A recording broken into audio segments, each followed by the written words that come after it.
Hello, ladies and gentlemen, and welcome to today's broadcast on cannabis safety, trace analysis of pesticides and mycotoxins via LC triple quadrupole in cannabis flower and concentrates by Dr. Peter Stone, Senior LC-MS Application Scientist at Agilent.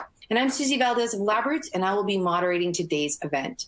Before we begin, I want to encourage you to engage with us. You can submit as many questions as you want at any time you want during the presentation. Simply type them into the Ask a Question box on the left and click Send. We'll answer as many questions as we have time for at the end of the presentation. And if you have any trouble seeing or hearing this presentation, just click on that support tab found at the top right-hand corner or use that Ask a Question box on the left. Please welcome now our presenter, Dr. Peter Stone. You may now begin your presentation, sir.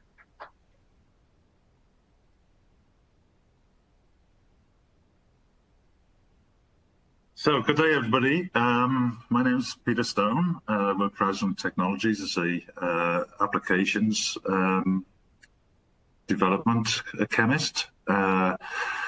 Today's talk is on the subject of cannabis safety, which is a growing industry in laboratories around the country as each US state legalizes for the recreational use of cannabis.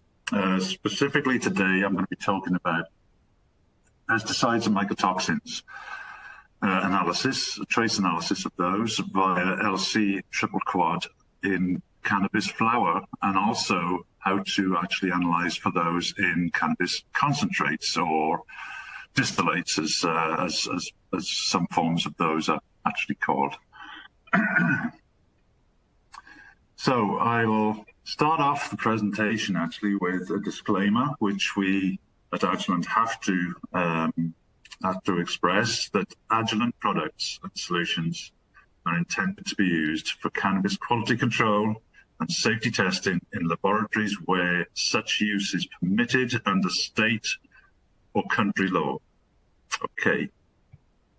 With that said, I'm going to basically just give you an overview of the complete service, basically, that Agilent can supply for the entire cannabis testing laboratory. And that covers virtually everything that state legislation and also country legislation, such as Canada, require. That would be anything from heavy metals, cadmium, mercury, etc., from ground, terpenes, profiling, cannabinoid profiling, or potency as we refer to it, microbiology screening via techniques such as qPCR. And also we've got the pesticides and mycotoxins, which are required in most states across the country and also in Canada. North America is what this presentation is really focused on. Together with all of those answers or applications, proven applications, we can funnel those down actually through other aspects of what we can supply for the whole chain of events, I guess, for the lab. And that would be software, columns and supplies, and virtually any service going in such a support. We've also created out of each of these, or most of these techniques, Agilent e-methods, which I'll briefly describe at the end of this presentation. So essentially what we're focusing on today is a small element of comprehensive cannabis workflows that we at Agilent have actually developed in the past 2 or 3 years. So the workflows, comprehensive cannabis, and I might mention here that this is also applicable to hemp analysis workflows. And if we look at the bottom of the screen, starting at the left, we have anything from sample preparation through to columns and separation, the actual analytical equipment and methods to perform such analyses. We can also provide templates for reporting your results, your lab results, and we've also got backup and services in terms of maintenance and support. So the key points of this presentation are that residual pesticide and mycotoxin quantitation is really challenging, especially in such a plant material as cannabis or hemp plant is. So the ability to be able to distinguish high concentrations cannabinoids and terpenes away from low concentration pesticides and mycotoxins is very difficult. And there afterwards, even with a cleanup or sample preparation routine, you need adequate separation with chromatography to be able to remove or bypass co-extractives and other matrix effects that might still be in the actual sample injected. Other challenges that we face from year to year, for example, is that other new states or regions come online, they legalize, and have significantly different and fast evolving regulations from each other. For example, Canadian regulations are extremely tight, and they actually require the most pesticides out of North America to actually be analyzed for. Very challenging indeed. And also, as time marches on, many regulations are actually becoming more and more restrictive. And what I mean by that is the analyte panels are increasing, and the need to go to lower and lower action levels. I'll explain what that means in the next slide. Is a fluid part of reality at the moment, as we wrestle with how and what constitutes a safe product. So what we're going to really do in this presentation is to describe a single stream sample preparation, okay, which is applicable to both LC-MS and GC-MS, and is basically one last step difference between those. Today's presentation is for LC-MS only, but I will describe a split for GC-MS. GC-MS, by the way, is in some respects, for some analytes, superior to a single platform LC-MS approach for this type of analysis. So what we're going to hopefully show you today is increased quantitative sensitivity, robustness, throughput, which the sample prep actually decreases the need for instrument maintenance and cleaning, etc. GC-MS is actually the best instrument to quantitate for many of the pesticides. However, different regions do not necessarily require those pesticides. And also, if you go with the two platform, you're actually prepared for the future, just in case the the analytes panel actually increases, which has been the case on the trend through various states over the last few years. So this is just a Venn diagram to show you the variety of different pesticide lists that can occur and do crop up in different regions and different states. So you'll see that there's a crossover with some and not others in various different states, and also you'll notice the uniqueness of a lot of the pesticides in, for example, Canada. On the right-hand side there. So this slide is actually to point out an ever-evolving situation, as previously described, of recreational cannabis usage legalizations to date in North America. You'll see that the green states here are actually fully legalized for recreational cannabis usage. The purple states also are. However, the difference between the purple states and the others outlined in green are that they have no mandated testing requirements.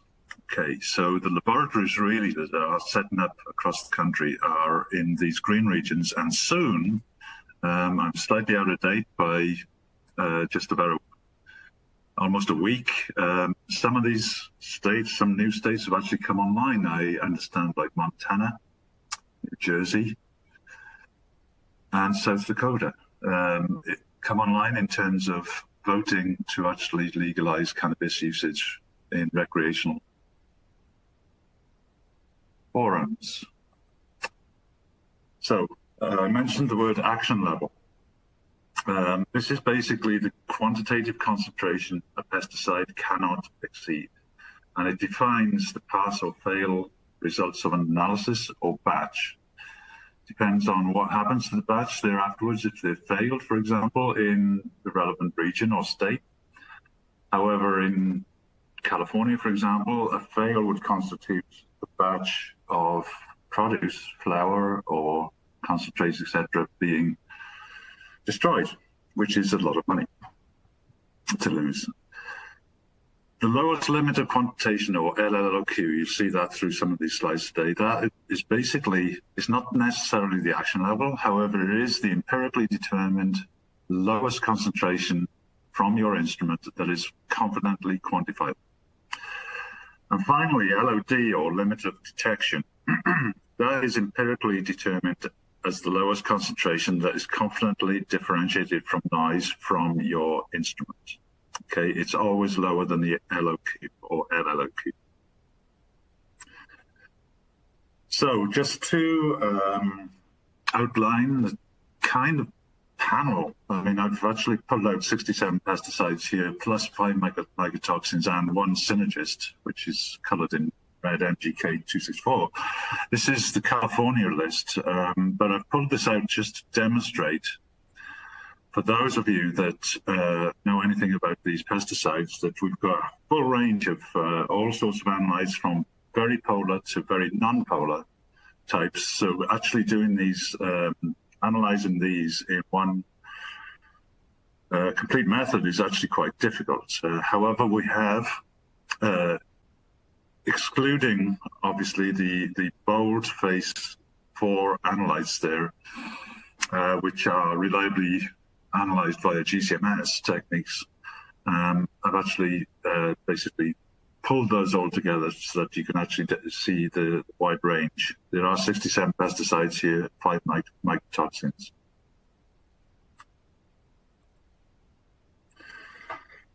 The analysis is one thing. I'm not going to bore anybody today with acquisition, shopping lists, source parameters, etc. But what I'm actually going to focus on is the very most important aspect of this analysis, and that is the sample preparation. It's the important element to be successful with pesticide analysis, trace analysis. Excuse me. So the first slide here is focused on cannabis flower. I'm showing it as a multi-platform analysis. It isn't necessarily the case for some states or some regions. However, what you're actually seeing here is approximately for 20 samples, a 45-minute task. And that is basically in several steps. We've got 7 steps in total. And we're focusing on the top step for the LC-MS system at the end, which is step 7. So typically you would weigh, say, as a representative sample, a gram of chopped cannabis flower into a vessel of some kind and shake that for a high rate in a device like a gene grinder, something like that, for about 5 minutes. Then add about 15 mils of nitron, shake or vortex for another 5 minutes at high speed. And then what I do, which is an optional step, is to centrifuge that solution with that mixture to actually get the pellet separated from the supernatant. The supernatant from this step then is decanted as required into the SP cartridge, which is a sample Q C18 end capped SP cartridge. The number is there. Important to note here, actually, that we use gravity elution, so it does take about 10 to 15 minutes in total to actually elute through the cartridge. And basically, once all of that solution is into, or the meniscus of that solution is finally into the packing material at the bottom, we add a further aliquot of acetonitrile, which is a wash solution from the original vessel, into that cartridge, and then a final second 5 mils of acetonitrile into that cartridge and elute fully into a tube. We bring that solution back up to 25 mils, and then we take 50 microliters of that for the LC-MS system and mix it with 450 microliters of 25% to 75% water methanol, volume for volume.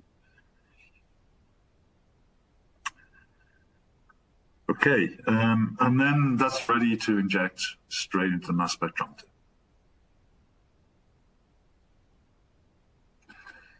Now, I did mention cannabis distillate, so concentrates, earlier.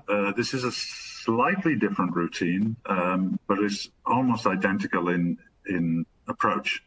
So first step here would be to weigh 0.5 gram of cannabis distillate into a tube, okay? Then vortex with about 30 mils of methanol at high speed until all the distillate has dissolved. That can take about 5 to 10 minutes.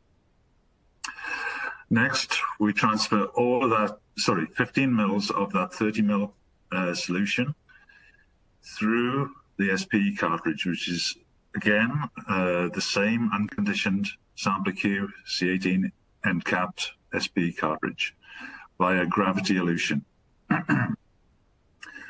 We then add an aliquot of methanol, 5 mils, and this is one change from the previous routine. We use methanol for LC-MS into the tube, wash out anything that is left in the original tube, and add that through the cartridge. Finally, we then add another 5 mils of methanol to fully wash everything through, and they'll collect and then bring up to the mark, as we did before, into 25 mils of methanol. That is essentially a 100-fold dilution.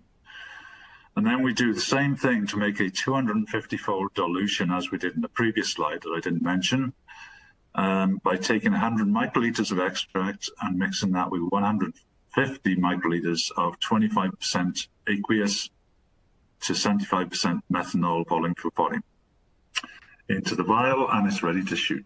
That works out about 100 injections per day on this methodology, and equates to approximately 85 billable samples if you discount things like calibrations, QCs, etc.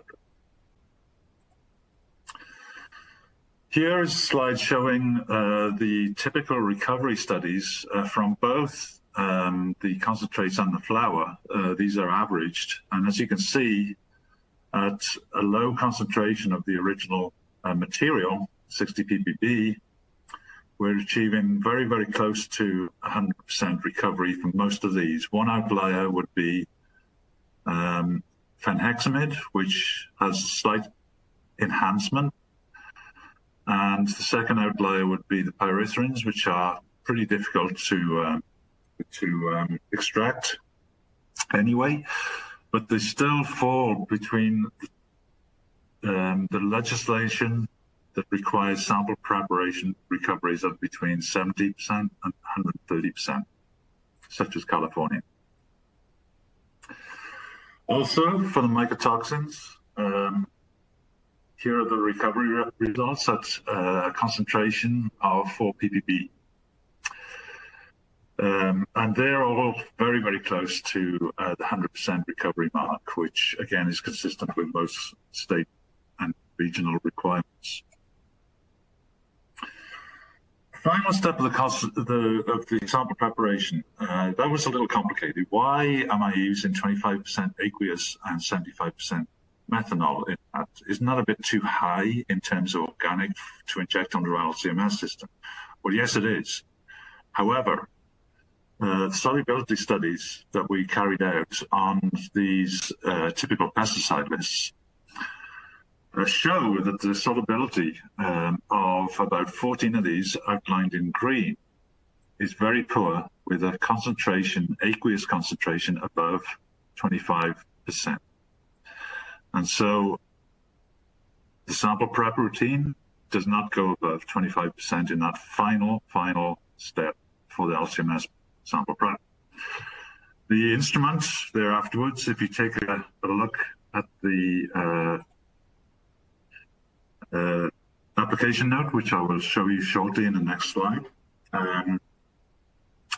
where the detail there, it actually outlines what the autosampler liquid handling steps should be to actually bring that aqueous content up in the final stages of the acquisition method.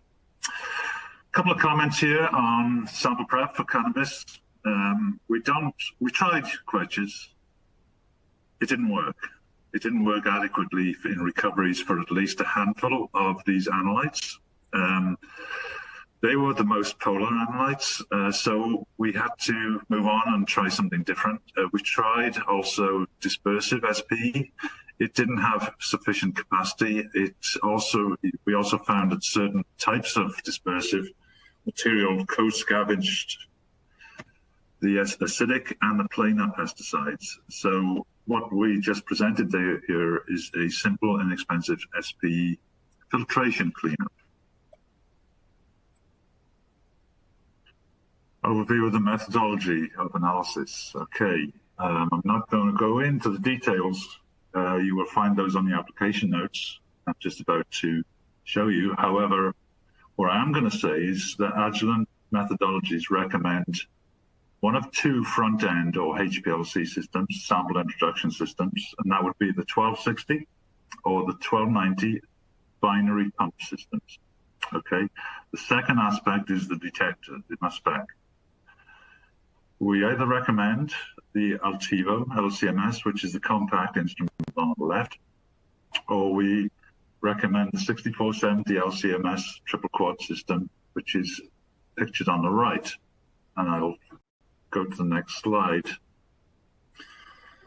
and reiterate that. Basically, there's one extra point I want to put here is both the 1260 or the 1290 and 52 system must be fitted with a 100 microliter loop and metering device because of the sampling handling routines that we've built into the acquisition method to create the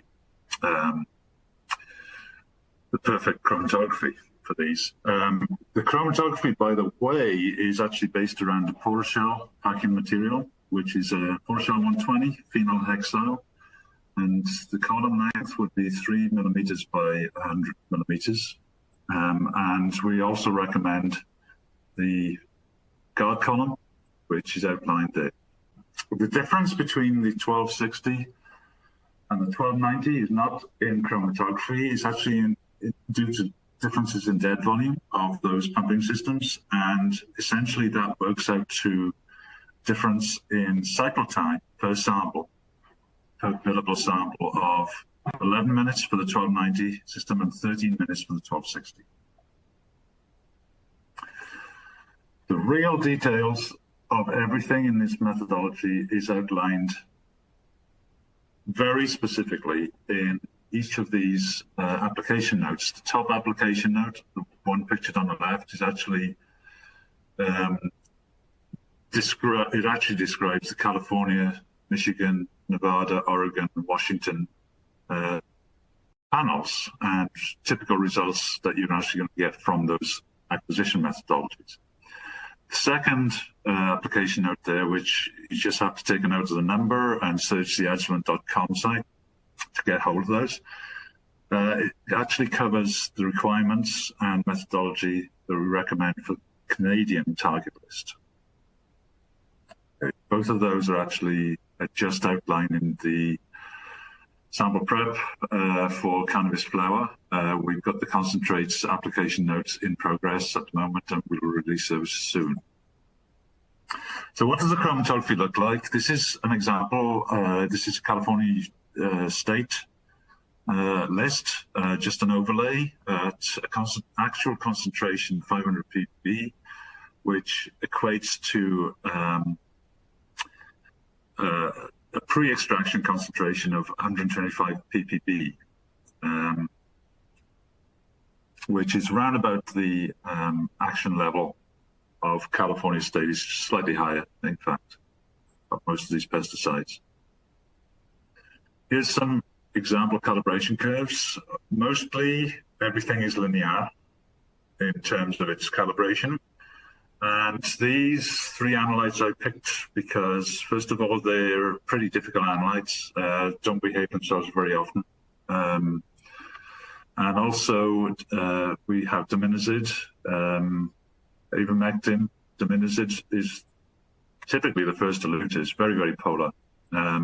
Ivermectin is one of the last, more non-polar analytes, which elutes last, and spinosyn A is actually towards the middle of the chromatogram. So you're seeing typical results there, and if we drill into those further, you're actually looking at examples of the chromatography that you're going to see near the LLOQ, the lower limit of quantitation. This one is a concentration of 100 ppt, ivermectin B1A. I'll move on to the next, which is diminizid, diminizide, depending on what region you live in, which is also 100 ppt. They're pretty significant signal to noise on both of those. And also the qualifier ions you see are falling within the limits that we set, which typically is 20, plus or minus 20% variation. And here is the spinosyn A, also at 100 ppt actual. Again, looking very, very good in terms of signal to noise. No smoothing has been done on any of these chromatograms. Here is the much lower concentration at 4 ppb in cannabis matrix. Divide that by 250 to get the actual concentration. And you're seeing that the aflatoxins, G1, G2, B1, B2 are actually separating really nicely, and mycotoxin A, which can be a problem, is also there in quantifiable measure. So here's a table just showing the typical LLOQs with a 10 microliter injection from, and these LLOQs actually represent the original plant concentration before the 250 times, or the 250 times concentration dilution. And looking through the lists, you can actually see that for most of these, for all of these, they're actually meeting, or more than meeting, at least half of the calibration action level here, which is one of the lowest in the US states. Okay, and continued. This is the rest of the list. Again, some outrageously low measurements in terms of ppb here from the calibration list. So I did mention e-methods. What we at Agilent have actually done is to package up electronically most of these pesticide methods that can be purchased and downloaded directly from the Agilent website, or indeed quoted with an instrument purchase. And essentially what is included in those e-methods, what is an e-method? First of all, you've got information about the right instrument configurations that are needed for the e-method to work properly. Okay, very specific on that. The second one is that you do receive the optimized analytical methods for sample introduction, chromatography, detection, and data analysis. So that would be methodologies for acquisition and data analysis and reporting thereafterwards. Thirdly, we also supply a list of selected sample preparation protocols and consumables, best practices for sound implementation, and the all-important, very, very detailed application note which describes that method specifically. Another slightly busy slide here. We've got But the main reason for putting this slide on is actually to show you the variety of methods we have at the moment for pesticides and mycotoxin residue analysis. The first at the bottom there is for California, Oregon, Washington, Nevada, Michigan, and also it covers Florida as well. And that would be with the 1260 or an Altivo combination. We've got the second one, covers the same states with the 1260 6470 configuration. And then the third one covers Canada only, which is specifically a 6470 1290 combination for that to work as stated. So this is my final slide. It's just a summary slide, just to finish off this brief presentation. So the methods currently we have available cover California, Canada, Florida, Michigan, Nevada, Oregon, Washington, with their specific pesticide mycotoxin panels. These methods have actually proved their worth over the last couple of years in many current labs across the countries, Canada and the US. And they're pretty established now. Question that normally crops up, do I need both LC-MS and GC-MS for every region or state? Now, some US states, Canada, require both techniques to cover the whole of the list that's specified for those states. California, Nevada, and Florida are three of those states that really we do recommend GC-MS as well as LC-MS for those. But some of the states require LC-MS only. You get away with just the LC-MS system for Oregon, Washington, Michigan, Massachusetts. Okay. Newer states are tending to follow the Oregon example, and with basically the same panels, same action limits, etc. Sometimes more relaxed, in fact. And also the Massachusetts panel is currently being worked on, and we have 3 exclusive pesticides in their regulations to actually get a handle on and to fit into the methodologies. So just for information, if you don't know what instrument you want or need, then basically we have an equal split of both 6470 detectors and Altivo instruments in all of the installed laboratories across the country currently. So with that, I'm just going to wrap up and thank these people who, together with myself, have actually worked on, toiled over, and actually developed a lot of these methodologies for the pesticide analysis, trace analysis. And with that, I'm going to open up the floor for any questions you may have. Thank you very much for listening. Thank you, Dr. Stone, for that incredible presentation. We now move to the live Q&A portion of our webinar. If you have any questions, this would be the time to go for it and ask those questions. We already have some great questions coming in. So let's take a look at the questions so far. What new states are likely to legalize for recreational cannabis usage? Okay. Things have kind of changed in the last week since the US elections, and apart from those that I've already sort of mentioned in the presentation, we've also got the possibility now, a real possibility of Arizona, Montana, South Dakota, and New Jersey, who have all voted to legalize cannabis in those states. So it's essentially opening up pretty much and going east at the moment. Thank you so much. And how often do you need to clean the ion source of the LC-MS? Okay, that's a good question. Essentially, it depends on your sample throughput. So if you've got a low sample throughput, say 10, 20, 30 samples a day or a week even, or indeed if you've got up to 80 or 100 samples per day going through the instrument, then that will determine how often we recommend you cleaning the ion source. Now step, the cleaning of the ion source, is actually very important.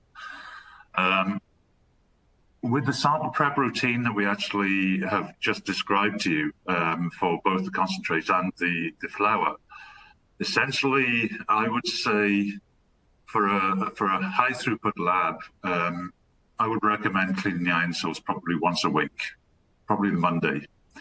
For lower throughput, then obviously that could stretch out a little bit. However, as a matter of course, I would just clean the ion source, which takes about 5 minutes once a week as a matter of course anyway, irrespective of your throughput. Thank you so much. Now, Dr. Stone, what GCMS instruments are currently having these methods available? That's a good question. I definitely know that let me pull my slide up a sec, actually. I know that the Intuvo instrument currently is included on that list, but let me just be more specific. I'm taking a look at my list here. So we've got methods for the 8890 GC with a 7010 triple quad, GC triple quad, available for the US and Canada list. There's 27 nanomites inclusive in that method. We've also got e-methods for Intuvo, 7010 GC triple quad combination. And in all of these analyses, because it's trace analysis, the triple quad is essential. You can't get away with anything less than tandem mass spec for this because of the matrix.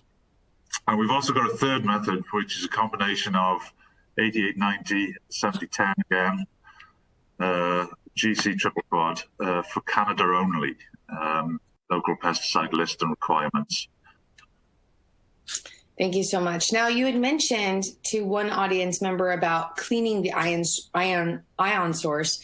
We have another question regarding that. Do you have to clean past the ion source? Does it need venting?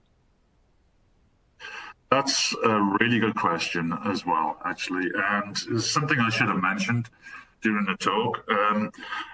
All of our instruments, which I've outlined, the 6470B and also the current instrument, and also the Altivo triple quad, they both have removable ion injectors or capillaries, whatever you want to call them. They can be basically taken out. The capillary, the ion injector, is actually the main consumable on the front side of the ion optics bench itself that normally takes a hit, gets dirty after time. And with high throughput, anything between 3 to 6 months, it will need to be taken out and cleaned. Lower throughput, obviously, a lot longer than that. However, the ability and the device which we actually fit into both of those instruments now is called a vac shield, okay? And it allows you to actually take the ion injector out, the capillary out, in a couple of minutes without venting the instrument. And then clean it, or indeed swap a cleaned or a new capillary in its place and insert it back. That takes me about 2 minutes. If you're doing it for the first time, it'll actually take you probably 10 minutes or something. No pump down requirement. So serviceability in that respect, if you want to go further into the instrument, and the most regular component or consumable to actually need changing or cleaning, it's now really simple to do. Thank you so much. And I think regarding the back shields are also available in some of the models, the 95C perhaps? I don't think so at this present time, although I may be wrong there. I'll have to check. Yeah, I think John Sossin, who is part of the conference, and everyone knows, I think he mentioned that it is, in fact, on the 95C. I'm getting a note to mention that. So the 95C, yes, it does have a valve arrangement, which does essentially the same thing. Yes. Perfect. Okay. Regarding the instruments, one audience member asks, does the 6490 work as well? That's the first part of the question. And if I remember correctly, the quad isolation windows are different in the 6490 compared to the other Agilent triple quadruple, which would need more adjustment of the method. Yeah, of course, the 6490 is actually a higher specification model in terms of sensitivity. It actually incorporates, it's the first generation of ion funnel that we actually introduced. And of course, the operation of that requires extra parameters, extra tweaking, and a little bit more care in some respects for that, because it is a higher specification instrument. So the methods which are available at the moment really are for the lower specification instruments, because that's all you need. Dr. Stone, thank you so much for your presentation today and for your informative research. Would you like to provide any closing remarks before we go? No, I just thank everybody for attending. Hope it was informative, and you know who to contact if you've got any further questions. So please do. Thank you very much. And as a reminder to our audience, questions we did not have time today and those submitted during the on-demand period will be addressed via the email you provided at the time of registration. And thank you again, Dr. Stone, and to everyone who participated. We hope you'll check out the Agilent exhibit hall and enjoy the rest of today's event. Take care, stay healthy. Bye-bye for now.